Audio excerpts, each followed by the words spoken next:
سے 20 سے 40 سے وہ جس وقت یہ اسکول اپنی پوری کیپیسٹی پہ پہنچا تو تقریباً 400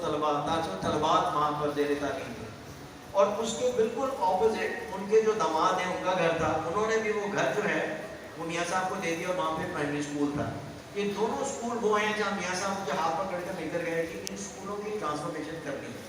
اب ٹرانسفارمیشن کا مطلب کیا ہے کہ جو گھر ایک رہائش کے لیے بنا تھا وہ اسکول تو نہیں ہو سکتا. تو ہم بس اس چیز کا انتظار کر رہے تھے کہ اللہ تعالیٰ ہمیں وہ توفیق عطا فرمائے کہ ہم اس کو اس پورے علاقے میں ایک ایگزیمپلری ایک اسکول بنائیں. اور الحمدللہ اس کا ایک بہترین ڈیزائن, بہترین انجینئرنگ کمپلیٹ ہو چکی ہے. ایک بہترین کانٹریکٹر جو ہے اس کی ذمہ داری دی ہے. اور آپ سب لوگوں کو سن کے یہ خوشی ہوگی کہ اس کے جو پروجیکٹ مینیجر ہیں وہ بھی ہمارے پیر بھائی کا ایک پوتا ہے, بھائی تجمل حسین کا جو پوتا ہے سید اویس, وہ اس کا ایک پروجیکٹ مینیجر ہے. تو یہ سب جو ہے اپنی جماعت میں لوگ حصہ ڈال رہے ہیں. اب جو کاسٹ آف کنسٹرکشن جہاں پر پہنچ چکی ہے تو ویژن یہ ہے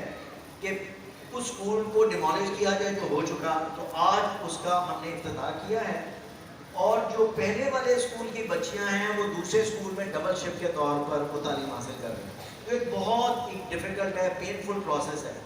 لیکن ہم نے اس پروجیکٹ کو بہت فاسٹ ٹریک کیا ہے اور کوشش یہ ہے کہ انشاءاللہ اگلے سال اگست تک یہ اسکول جو ہے یہ کمیشن ہو جائے تاکہ بچیوں کو تکلیف نہ ہو. آج ہم وہاں پر جس وقت اس کی انوگریشن کر رہے تھے, کاش آپ سب لوگ ہی وہاں موجود ہوتے, تو وہاں پر ایک موٹر سائیکل پہ ایک صاحب آئے اور اس وقت میں کانٹریکٹر سے بات کر رہا تھا کہ دیکھو بھائی یہ ایک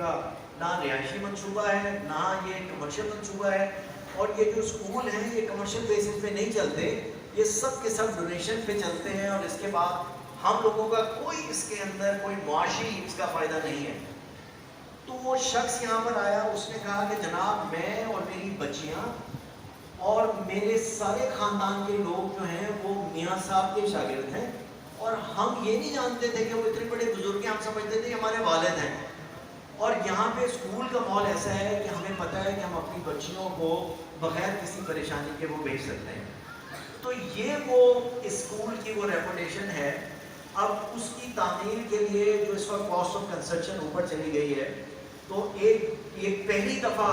اپنے جب تک میں نے یہاں پر جتنے بیان کیے ہیں تو کبھی میں نے اس چیز کا اعلان نہیں کیا, لیکن آج میں یہ کر رہا ہوں کہ آپ لوگوں جو ہیں جو بھی اس کار خیر میں حصہ ڈالتے ہیں, جو بھی اپنی حیثیت کے مطابق, تو وہ اس کے اندر ضرور حصہ دیں. ابد آبمن تعاون سب سے پہلے یہ ہے کہ میں اپنی طرف سے 10 لاکھ روپیہ امیڈیٹلی مختص کرتا ہوں اس ادارے کے لیے,